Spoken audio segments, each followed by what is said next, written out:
ನಮ್ಮ ರಾಜ್ಯ ಅಧ್ಯಕ್ಷರು ನನಗೆ ಕಳೆದ 3-4 ದಿನದ ಹಿಂದೆ ಫೋನ್ ಮಾಡಿದರು.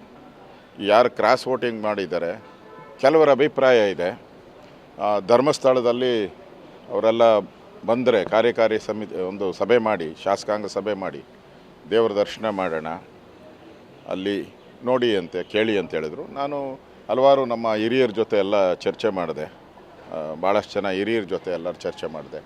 ಈ ಸಂದರ್ಭದಲ್ಲಿ ಧರ್ಮಸ್ಥಳವನ್ನು ರಾಜಕೀಯ ಕ್ಷೇತ್ರ ಮಾಡೋ ಅಂತ ಬೇಡ, ಪಾರ್ಟಿ ಒಳಗಡೆ ಏನಿದೆ ಅದನ್ನು ಇಲ್ಲೇ ಸಾಲ್ವ್ ಮಾಡೋಣ. ಇದೇನು ಹೊಸದಲ್ಲ, ಏನೋ ಹೊಸದಾಗಿ ಏನೋ ಕರ್ನಾಟಕದಲ್ಲಿ ನಡೆದಿದೆ ಅನ್ನೋದಲ್ಲ. ಇದು 16 ಬಾರಿ ಕರ್ನಾಟಕದಲ್ಲಿ ನಡೆದಿರೋವಂಥ ಘಟನೆಗಳಿದು. ನಮ್ಮ ಕ್ಯಾಂಡಿಡೇಟ್ ಗೆದ್ದಿರೋದು ಸಂತೋಷ, ಆದರೆ ಈ ಘಟನೆಗಳು ನಡೆದಿದೆ. ಆ ದೃಷ್ಟಿಯಿಂದ ನಾವು ಈಗ ಧರ್ಮಸ್ಥಳದ ಏನು ಶಾಸಕಾಂಗ ಸಭೆಯನ್ನು ನಾವು ಮಾಡಲ್ಲ. ಅಲ್ಲಿ ಧರ್ಮಸ್ಥಳವಾಗೇ ಇರಲಿ. ಉಳಿದಂತೆ ನಮ್ಮ ಸಮಸ್ಯೆ ಇದೇನಿದೆ ಅದನ್ನು ನಮ್ಮ ರಾಷ್ಟ್ರೀಯ ನಾಯಕರ ಗಮನಕ್ಕೂ ತರ್ತೀರಿ ಮತ್ತು ರಾಜ್ಯದಲ್ಲೂ ಮುಂಜಾಗ್ರತೆ ಕ್ರಮ. ಯಾಕೆಂದರೆ DK ಶಿವಕುಮಾರ್ ಅಂತಂದರೆ ಅವ್ರ ಜಾಯಮಾನನೇ ಅದೇ ರೀತಿ ಬಂದುಬಿಟ್ಟಿದೆ. ಅವ್ರು ಸಣ್ಣ ವಯಸ್ಸಿಂದನೂ ಕೂಡ ಮಜಲ್ ಪವರು, ಮನಿ ಪವರಲ್ಲೇ ಬಂದಿರೋರು. ಅದರಿಂದ ಅವ್ರನ್ನ ಹೆಂಗೆ ಎದುರಿಸ್ಬೇಕು ಅನ್ನೋದ್ರ ಬಗ್ಗೆ ಮುಂದಿನ ದಿನಗಳಲ್ಲಿ ನಾವು ಯೋಚನೆ ಮಾಡ್ತೀನಿ. ಈ ಕುದುರೆ ವ್ಯಾಪಾರ ಮಾಡಿ, ಅವರು ಅಧಿಕಾರ ಇದೆ ಅಂತೇಳಿ ಕುದುರೆ ವ್ಯಾಪಾರ ಮಾಡಿ ಹಣ ಕೊಟ್ಟು ನಾವು ಭ್ರಷ್ಟಾಚಾರ ಇಲ್ಲದ ಸರ್ಕಾರ ಕೊಡ್ತೀನಿ ಅಂದರೆ, ಸಿದ್ದರಾಮಯ್ಯ ಭ್ರಷ್ಟಾಚಾರ ಮಾಡಿ ಸರ್ಕಾರದಲ್ಲಿ ಇದ್ದರು. ಇವರು ಬಂದ ಮೇಲೆ ಭ್ರಷ್ಟಾಚಾರದ ಇಲ್ಲದ ಸರ್ಕಾರ ಕೊಡ್ತೀನಿ ಅಂದರು. ಅಂದರೆ ಸಿದ್ದರಾಮಯ್ಯನವ್ರಿಗೆ ಟ್ಯಾಂಕ್ ಕೊಟ್ಟವ್ರು ಇವರು. ಅದರಿಂದ ಇವರು ಭ್ರಷ್ಟಾಚಾರ ಮೊದಲನೇ ದಿನವೇ ಗೊತ್ತಾಗ್ಬಿಡ್ತಲ್ಲ, ಇವರು ಭ್ರಷ್ಟಾಚಾರ ಎಲ್ಲರಿಗೂ ದುಡ್ಡು ಕೊಟ್ಟಿದ್ದಾರೆ.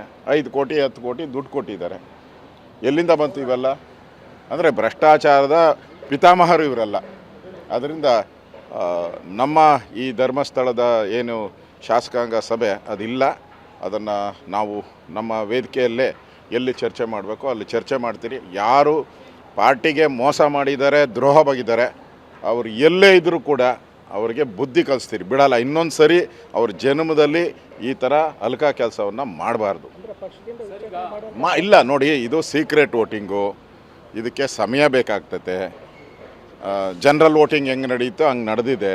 ಸೀಕ್ರೆಟ್ ವೋಟಿಂಗು ಯಾರೋ ಮೇಲೆ ಯಾರೋ ಫ್ಲೋಟ್ ಮಾಡ್ತಾ ಇದ್ದಾರೆ. ಕೆಲವರ ಹೆಸರುಗಳನ್ನೆಲ್ಲ ದಿನನಿತ್ಯ ಮಾಧ್ಯಮದಲ್ಲಿ ಯಾರ್ಯಾರೋ ಮನ್ಸಿಗೆ ಬಂದು ಕಾಂಗ್ರೆಸ್ ಅವರೇ ಮಾಡ್ತಾ ಇದ್ದಾರೆ ಫ್ಲೋಟ್. ಅದು ಒಂದು ಷಡ್ಯಂತ್ರ. ಕಾಂಗ್ರೆಸ್ ಅವರೇ ಫ್ಲೋಟ್ ಮಾಡ್ತಾ ಇದ್ದಾರೆ.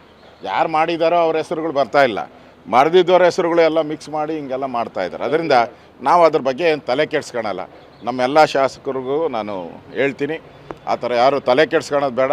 ರಿಯಲ್ಲಾಗಿ ಯಾರು ಮಾಡಿದ್ದಾರೆ ಅವರು ಸೆರಗಿನಲ್ಲಿ ಕೆಂಡ ಮಡ್ಚಂಗೆ ಎಂದಿದ್ರು ಕೆಂಡ ಸುಟ್ಟು ಆಚೆ ಬಂದೇ ಬರ್ತತೆ. ಇವತ್ತಲ್ಲ ನಾಳೆ ಗೊತ್ತಾಗ್ತತೆ. ಕಾಯ್ತೀರಿ, ಅವ್ರ ಮೇಲೆ ಕಠಿಣ ಕ್ರಮಗಳನ್ನು ತೆಗೆದುಕೊಳ್ತೀರಿ.